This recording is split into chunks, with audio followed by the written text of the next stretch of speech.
కులగణన కమిషన్కు 20 డిమాండ్లతో కూడిన వినతి పత్రాన్ని ఎమ్మెల్సీ కవిత అందజేశారు. మాసబ్ ట్యాంక్లోని కార్యాలయంలో కమిషన్ చైర్మన్ వెంకటేశ్వరరావుకు 35 పేజీలతో కూడిన వినతి పత్రాన్ని కవిత అందజేశారు. కులగణన చేపట్టబోమని బీజేపీ సుప్రీంకోర్టుకు అఫిడవిట్ ఇచ్చిందన్న కవిత కులగణనకు వ్యతిరేకమని బీజేపీ చాలాసార్లు చెప్పిందన్నారు. కామారెడ్డి డిక్లరేషన్లో కాంగ్రెస్ ఎన్నో హామీలు ఇచ్చిందన్న ఆమె కామారెడ్డి డిక్లరేషన్ను అమలు చేయాలని బీఆర్ఎస్ డిమాండ్ చేస్తుందన్నారు. డెడికేటెడ్ కమిషన్కు నిధులు సిబ్బంది ఇవ్వలేదన్న కవిత కులగణన కూడా డెడికేటెడ్ కమిషన్ ఆధ్వర్యంలోనే జరగాలన్నారు.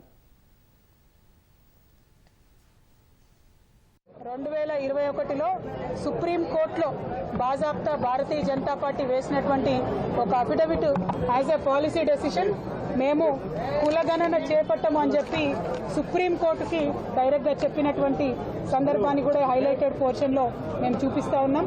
భారతీయ జనతా పార్టీ డిఎన్ఏలోనే బీసీలకు, ఎస్సీలకు, ఎస్టీలకు ఒక వ్యతిరేకత నింపుకొని ఉండేటటువంటి పార్టీ ఆ పార్టీ. కాంగ్రెస్ పార్టీ ఇచ్చినటువంటి ఆ కామారెడ్డి డిక్లరేషన్ ని యథాతథంగా అమలు చేయాలని కూడా మేము కోరుతా ఉన్నాం. వేసినటువంటి డెడికేటెడ్ కమిషన్ కి మెన్ అండ్ మెటీరియల్ ఇవ్వకుండా ఇవాళ మీరు బీసీలకు సంబంధించి నెల లోపట రిపోర్ట్ ఇవ్వాలని ప్రెజర్ పెడితే మరి ఇంత పెద్ద సబ్జెక్ట్ లో నెల లోపట ఏడ కులగణన జరుగుతుంది. ఇవాళ ఒక డిమాండ్ చేస్తా ఉన్నాం, డెడికేటెడ్ కమిషన్ కులగణన చేపడితేనే దానికి కోర్టులలో నిలబడేటటువంటి చట్టబద్ధత ఉంటుంది.